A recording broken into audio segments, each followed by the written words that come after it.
মোকালমোৱা চাউল খোৱাত পথ দুৰ্ঘটনাৰ 4চকীয়া বিলাসী বাহনে মহতিয়াই নিলে ই-ৰিক্সা। মোকালমোৱা চাউল খোৱা আহতাত পথ দুৰ্ঘটনা সংঘটিত হৈছে। জানিব পৰা মতে AS01 EG 9496 নম্বৰৰ 4চকীয়া বিলাসী বাহন আৰু AS ER 3959 নম্বৰৰ ই-ৰিক্সাৰ মাজত সংঘটিত হয় দুৰ্ঘটনাটো। দুৰ্ঘটনাৰ ফলত ই-ৰিক্সা আৰোহী স্কুলীয়া ছাত্ৰী 3গৰাকী গুৰুতৰভাৱে আঘাতপ্ৰাপ্ত হৈছে।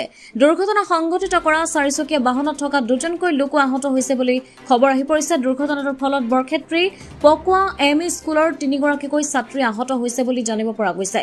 আহত আটাইকেইজনকে মোকালমোৱা মহকুমা অসামৰিক চিকিৎসালয়ত ভৰ্তি কৰোৱা হৈছে। উল্লেখযোগ্য যে বিদ্যালয়ৰ পৰা মহৰম উদযাপন কৰি নিজ গৃহে অভিমুখে আহি থকাৰ অৱস্থাতে সংঘটিত হৈছে দুৰ্ঘটনাটো। স্থানীয় লোকে জনোৱা অনুসৰি 4চকীয়া বাহনখনে পিছফালৰ পৰা আহি থকাৰ অৱস্থাতে ই-ৰিক্সাখনত খুন্দিওৱাৰ ফলতে দুৰ্ঘটনাটো সংঘটিত হৈছে। দুৰ্ঘটনাৰ ফলত 4চকীয়া বাহনত অহা পবিত্ৰ ডেকা বিকাশ মেধি গুৰুতৰভাৱে আঘাতপ্ৰাপ্ত হোৱাৰ উপৰিও জেছমিন খাতুন, ইমান আলী আৰু ছবিনা বেগম নামৰ 3গৰাকীকৈ শিক্ষাৰ্থী গুৰুতৰভাৱে আঘাতপ্ৰাপ্ত হয় বুলি জানিব পৰা গৈছে।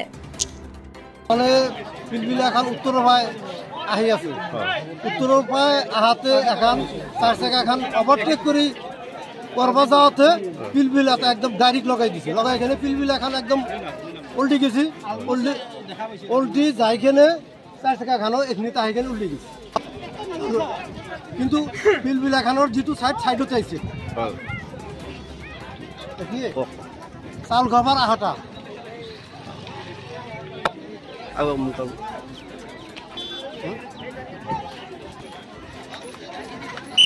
থানা মোকালমোৱা নলবাৰী।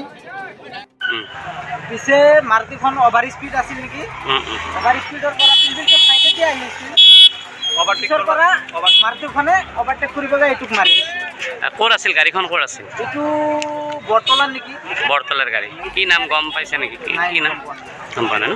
কেইজন মানুহ আছিল গাড়ীখনত? এইখনত 3জন। এতিয়া ক'ত গ'ল তেখেতসকল? মেডিকেলত গৈছে। আধা ঘণ্টা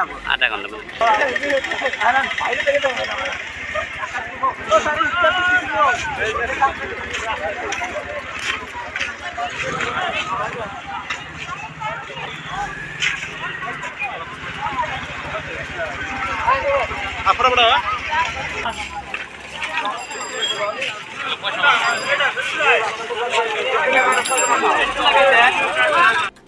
ভৱজিৎ বৰ্মনৰ ৰিপৰ্ট, অমৃত নিউজ 24/7।